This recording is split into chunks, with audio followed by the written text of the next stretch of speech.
Bom dia, Gabriel, meu amigo e advogado do CLT Podcast. Bom dia, Rodrigo do Vale. Mais um dia aqui gravando o nosso querido podcast, o melhor podcast trabalhista do Brasil. É isso aí.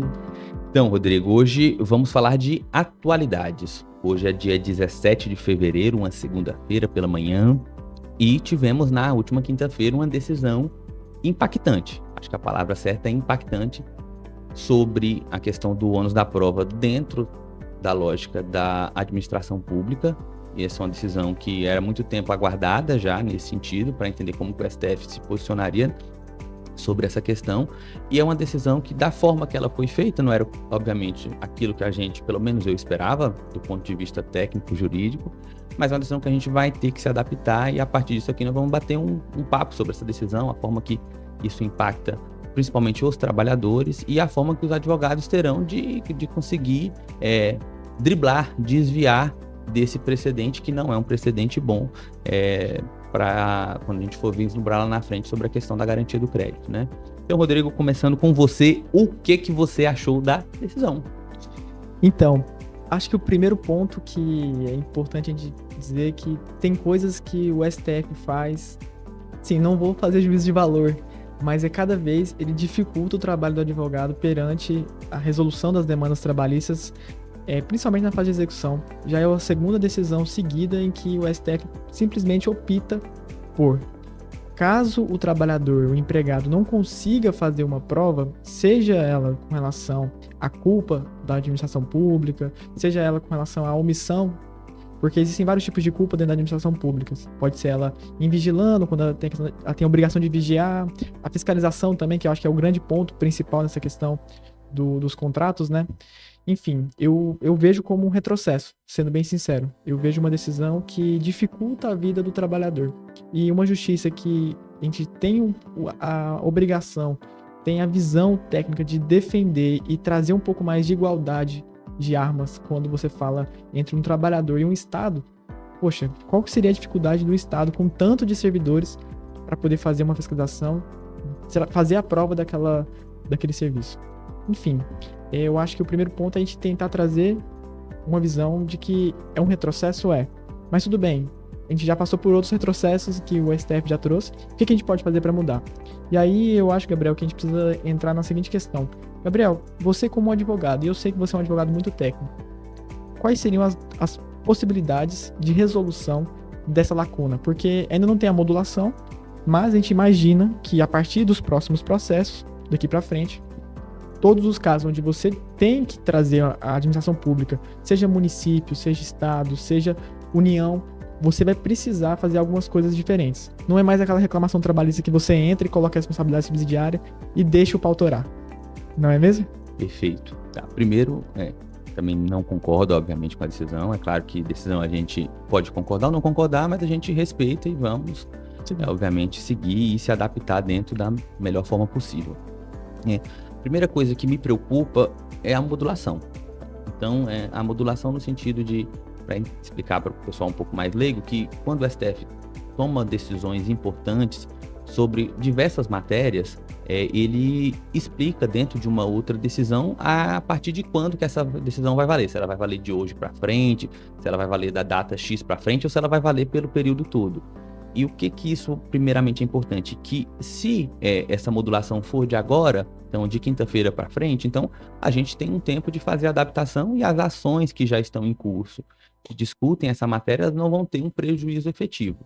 Agora, se essa decisão ela for alcançada por todo o período, então todas as ações que estão em curso e eventualmente não foram tomados os cuidados, e eu garanto que deve ser pelo menos 90, 95% das ações nesse sentido não tiveram esse cuidado de produzir a prova de que a administração pública de fato ela era culpada, porque impunha esse ônus a ela. Então, partindo dessa premissa, se a decisão, a modulação for nesse sentido, eu imagino que nós teremos aí uma grande quantidade de ações que estavam paradas e que vão vir para a execução, mas elas vão ser inefetivas. Então, o trabalhador, de fato, ele não vai conseguir receber esse crédito, porque, em regra, é sabença comum, é conhecimento de que as terceirizadas, em regra, elas passam por problemas de criação, depois elas extinguem, é difícil encontrar patrimônio, e nós continuamos nessa nesse ciclo infinito de terceirizados que prestam para o serviço público dessa forma. Estou há 10 anos aí na advocacia, já passei por inúmeros casos desse sentido, de prestação de serviço para município de limpeza, para a União também, e sempre é a mesma coisa, assume uma nova, ficam dívidas para trás e assim esse ciclo vai se repetindo. Mas, Rodrigo, a partir disso, eu imagino que nós temos soluções práticas, que a gente já estava discutindo aqui nos bastidores, né? E a primeira, Rodrigo, que eu até queria sugerir que a gente discutisse é pela uma via administrativa, né?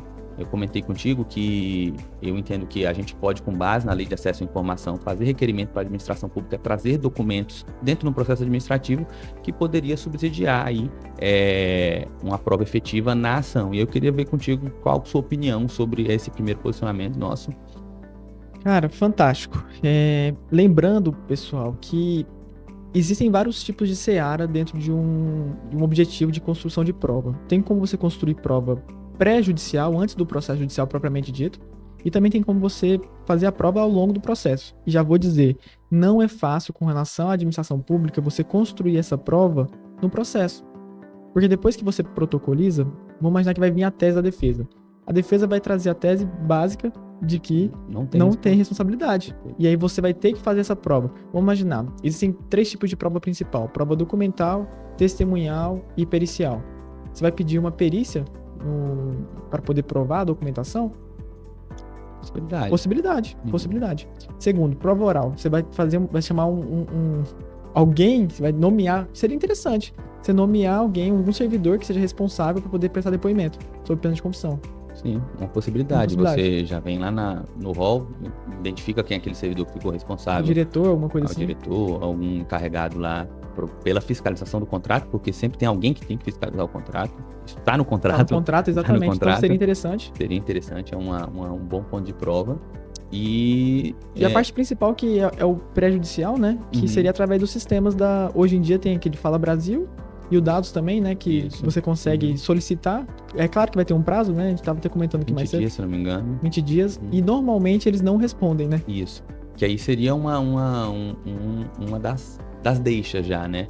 Porque como a gente tem que provar que houve omissão, então a própria omissão na entrega desses documentos, se é que esses documentos existem, né, já seria um indício para ser levado para o juiz. Então, antigamente a gente fazia a petição inicial basicamente: a administração pública não fiscalizou os contratos, então culpa em vigilando, culpa em elegendo, responde subsidiariamente. Então, nesse momento, a gente teria que modificar a lógica dessa petição inicial. A petição inicial ela teria que explicar especificamente quais foram os pontos dentro do contrato que não foram cumpridos. Então, nesse caso aqui não houve recolhimento de FGTS. Então, iria especificar: não houve recolhimento de FGTS nesse período, ou assim, não houve pagamento de um vale alimentação, ou não pagaram esses valores no montante que deveria ter sido pago de forma correta. Então, seriam diferenças, né? E a partir disso, com base nesse documento que foi produzido ou não foi produzido, porque pode ser que eles entreguem a documentação, mas se eles não entregarem, então você vai fazer, obviamente, uma conexão entre esses direitos que foram descumpridos e a obrigação que ela tinha de fiscalizar. Como ela tem a obrigação de fiscalizar e ela tem a obrigação de fornecer esses dados pela própria Lei de Acesso à Informação, seria mais um indicativo de que não houve, por parte da administração pública, um efetivo cumprimento. E aí, o que isso é importante? Porque a gente tem que lembrar sempre na questão do ônus da prova, né? Perfeito. Então, o ônus da prova, ele é dinâmico ou ele vai ser estático.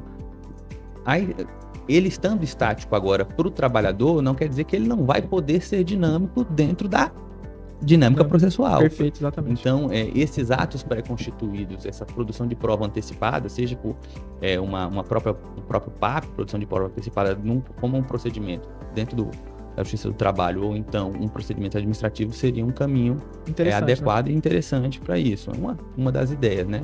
E o segundo, Rodrigo, é a própria aplicação do CPC, né? Então, o que você me diz sobre isso? Então, a questão do CPC, ele entra como subsidiário à CLT, e é interessante porque o CPC ele se preocupa muito de como você vai produzir uma prova, e às vezes como essa prova é difícil de ser produzida. E aí você consegue, em algumas maneiras técnicas, você trazer para o outro lado a responsabilidade de trazer essa prova.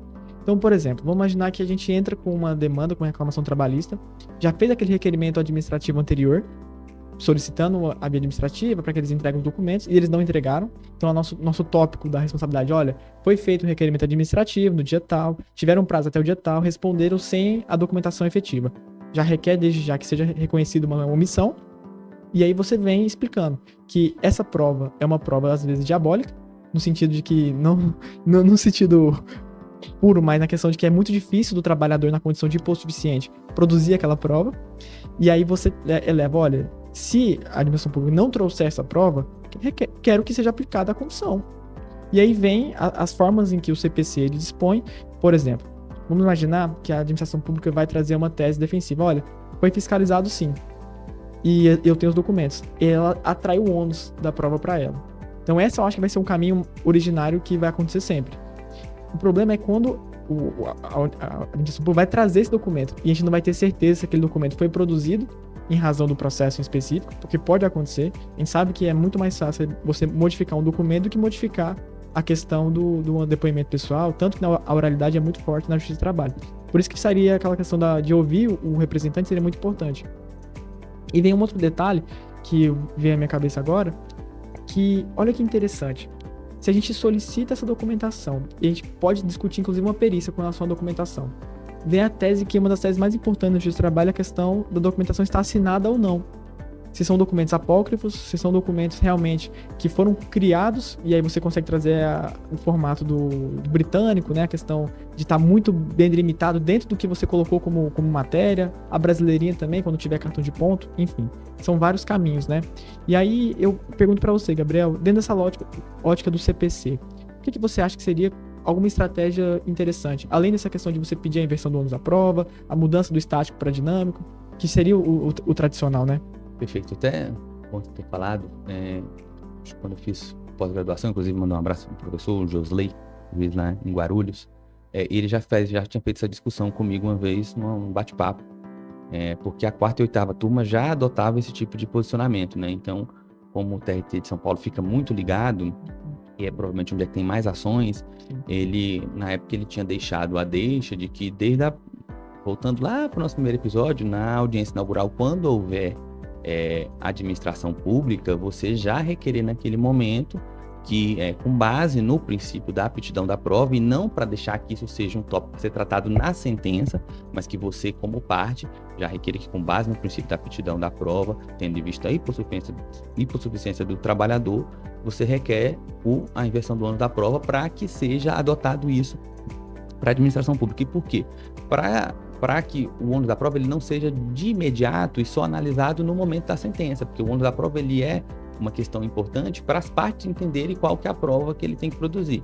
Então, se essa indicação, se esse requerimento ele for fundamentado e ele for apreciado pelo juiz, e o juiz, numa decisão fundamentada, entender e aplicar esse ônus da prova naquele caso específico para a administração pública, eu entendo que isso vai ter um caso que a gente chamaria de distinguish com base na própria decisão. Claro que a gente precisa ver a modulação ainda, mas seria uma possibilidade.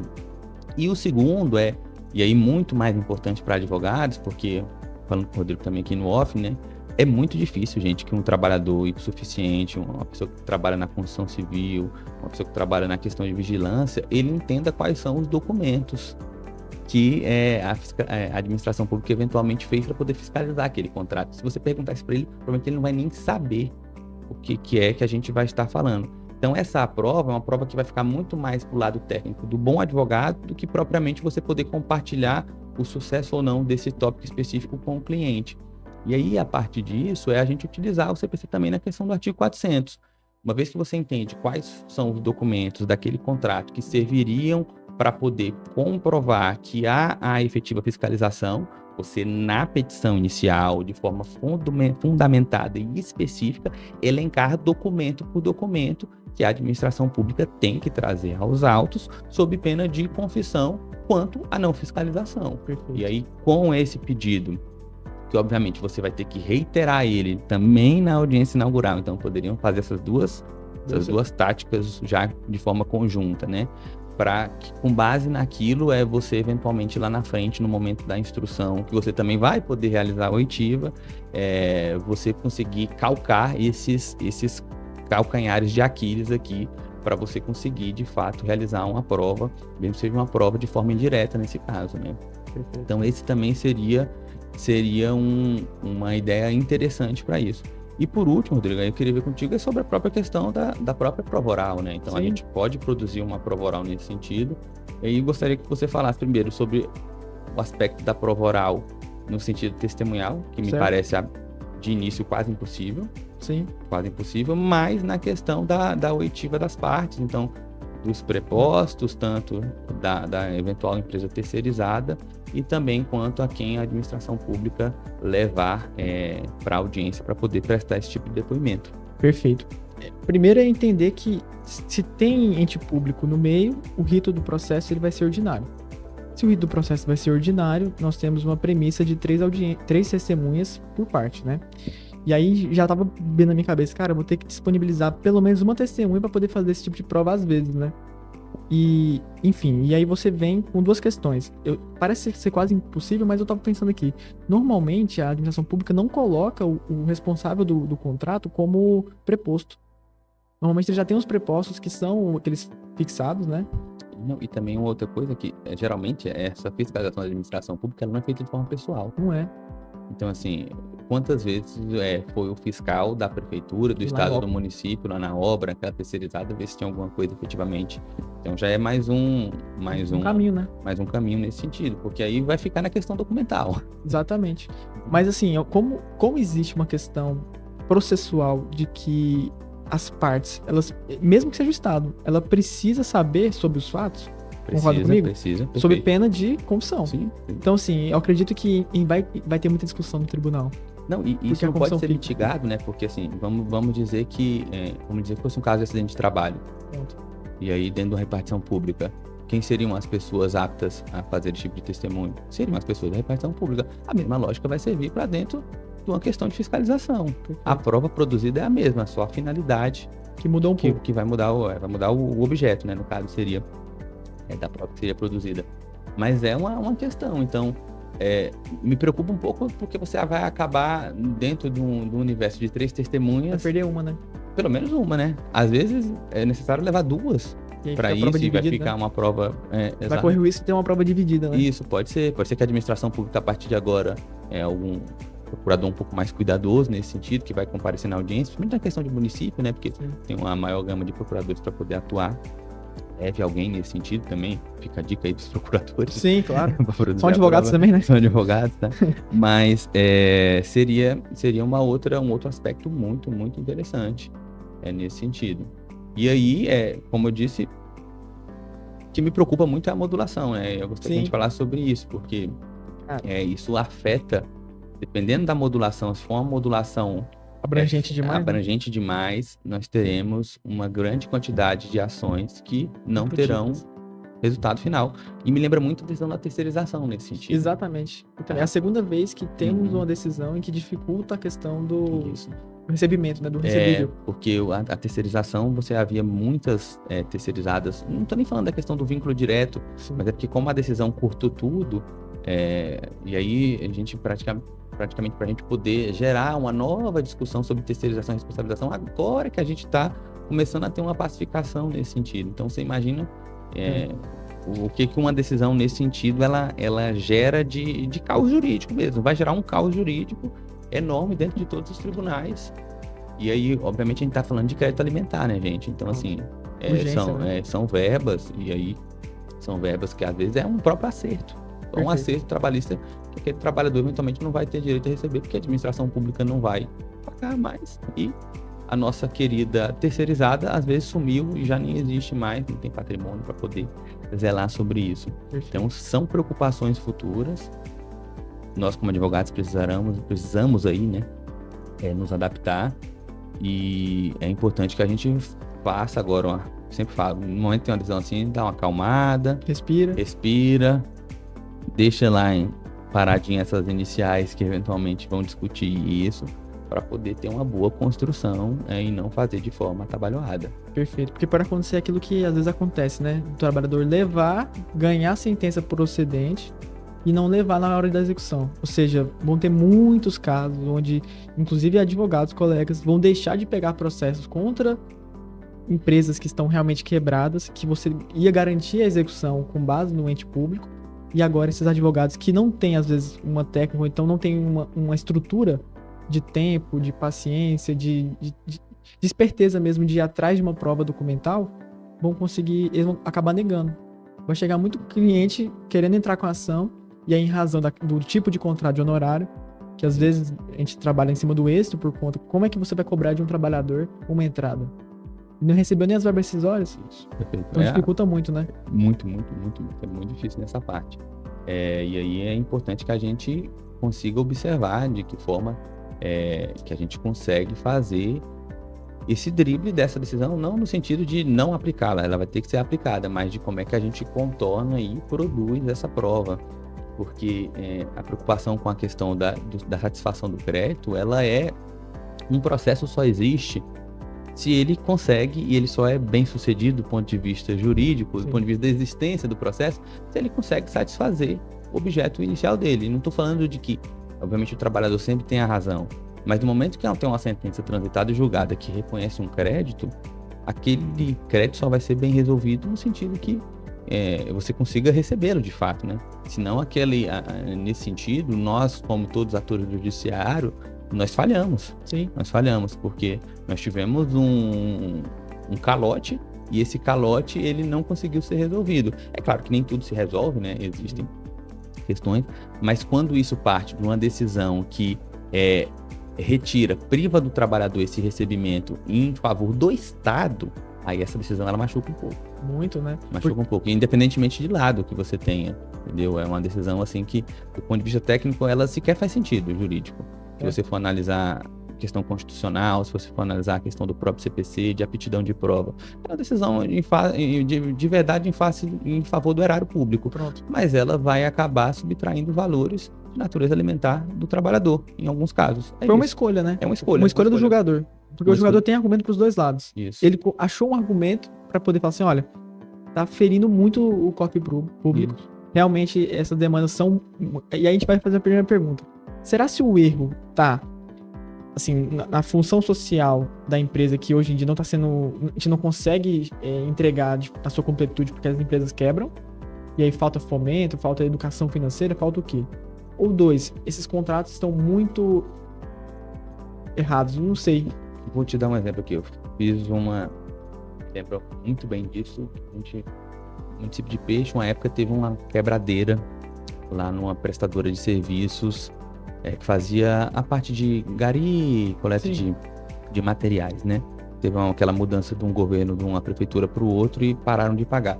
E, de fato, a empresa era uma empresa correta e séria. Então, nesse caso, o que ocasionou a quebra do contrato foi falta de repasse da administração pública. Então, você imagina num caso desse que a gente sentia pela conversa com os advogados que a empresa queria honrar, e ela honrou, inclusive, fechou acordo em todos, lembraram 42 processos, se não me engano, e várias reuniões lá no Peixe nesse sentido, na época, mas a empresa queria honrar. Só que a empresa queria honrar com 350 mil retidos de um contrato que ela prestou o serviço para a administração pública simplesmente não pagou ela. Entendeu? E aí, se você leva isso para uma lógica do processo em que o trabalhador tem que fazer essa prova, é claro que a questão é um pouco mais escrachada, mas em regra, né? Mas acontece isso em situações um pouco mais específicas, e você vai ter que fazer uma análise muito bem especificada para você poder explicar os riscos, né? Sim. Porque geralmente quando a gente vai fazer ação trabalhista nesse sentido, a gente explica para o trabalhador, a gente precisa entrar aqui contra a administração pública, porque a gente não tem a certeza de que a terceirizada vai garantir o seu crédito lá no final. Hoje ela está legal ainda, a gente vê que ela está prestando, tem vários contratos aí em município, estado, mas daqui um ano e meio, não sei como é que vai estar essa situação, porque a gente tem um terceiro, que é um fator, um terceiro agente dentro dessa relação, que a gente não sabe como é que ele vai lidar com a empresa terceirizada. Então pode ser que essa empresa terceirizada, daqui um ano, não tenha mais nenhum contrato, e aí a gente não sabe se vai ter patrimônio, se vai ter esse recebimento. E quando a gente explica isso, já é difícil o trabalhador compreender.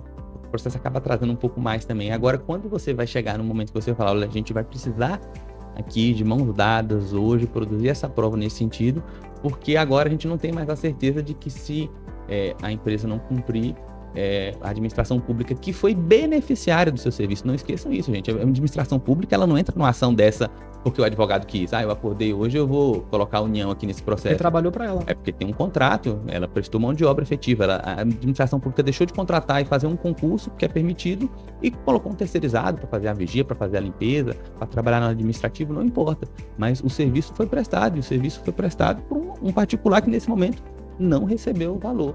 E é esse tipo de sensibilidade que me parece que faltou, né? Que falta nesse sentido de você entender, né? Então é praticamente, olha-se um dado frio, sei lá, de quantas ações que tem a administração pública, que isso dá de prejuízo para o erário, e em vez de achar mecanismo para que a administração pública efetive e peça que as empresas cumpram os contratos, joga tudo no colo da parte mais fraca, da né? parte mais fraca nesse momento, dentro dessa relação de pirâmide aqui que nós temos, dentro dessa terceirização.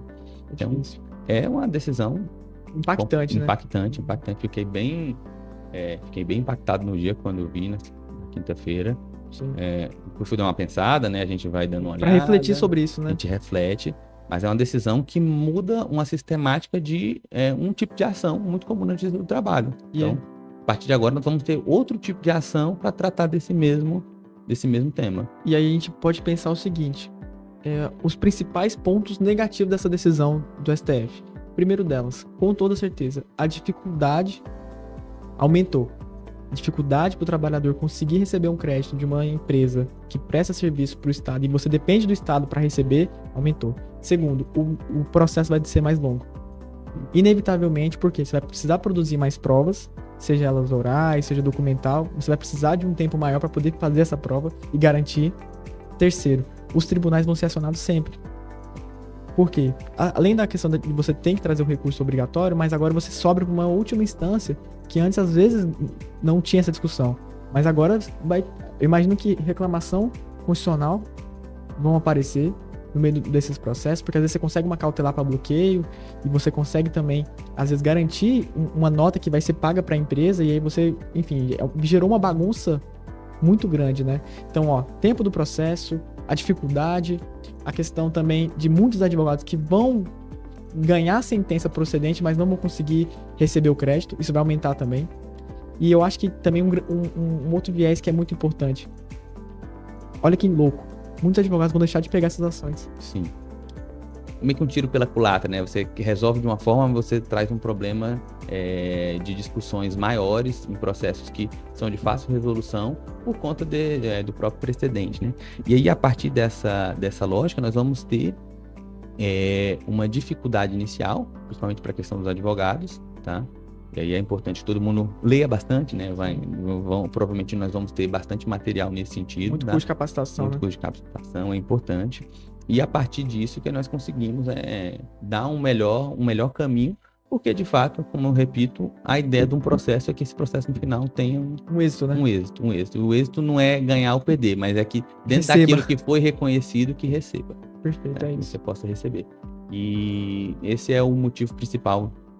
E uma das coisas que mexe a gente como advogado, né? Assim, uma coisa que orgulha bastante é quando a gente consegue dar ao cliente esse tipo de notícia, né? De que deu tudo certo e a partir daquilo ali ele vai ter um recebimento daquilo que lhe é devido. E esse não recebimento vir por conta de uma decisão que eu entendo tecnicamente está errada é uma coisa que deixa a gente um pouco chateado, mas continuemos, né? A luta sempre continua. É o sentimento de injustiça, né, Gabriel? Eu escrevi um poema, e esse poema é sobre a injustiça, o sabor da injustiça. E essa decisão, ela me parece muito com esse poema, que basicamente trata da seguinte forma. Quando nós somos crianças, quando você coloca algo amargo na boca, você sente na hora, fala assim, nossa senhora, que coisa amarga, coisa ruim, eu não quero. E aí você vai ficando mais velho, e aquele sabor amargo, ele vai ficando natural. Chega uma hora que você passa até a gostar do amargo. E a injustiça é da mesma forma. Quando você recebe uma decisão que você fala, poxa, que injustiça. Você pensa da seguinte forma, algo injusto, que no começo você sente aquela injustiça maior, mas ao longo do tempo você vai acostumando, né? E aí nós como advogados precisamos combater isso da forma boa. Seria a questão técnica. Assim como o STF já tentou trazer alguns prejuízos para nossa classe, E a gente conseguiu contornar a questão da gratuidade da justiça, dos honorários sucumbenciais, Perfeito. que ao longo do tempo os advogados eles conseguem construir teses que vão acabar melhorando a vida do trabalhador. Acho que ficamos por aqui, né? É isso. Conseguimos conversar bastante sobre Esse tema, né? sobre esse tema. E fica aí, todo mundo a dica de estudar bastante esse tema, até porque, como diz o Rodrigo, quem faz jurisprudência é advogado. Perfeito, excelente. Bom, Até a próxima. Até a próxima, gente. Perfeito.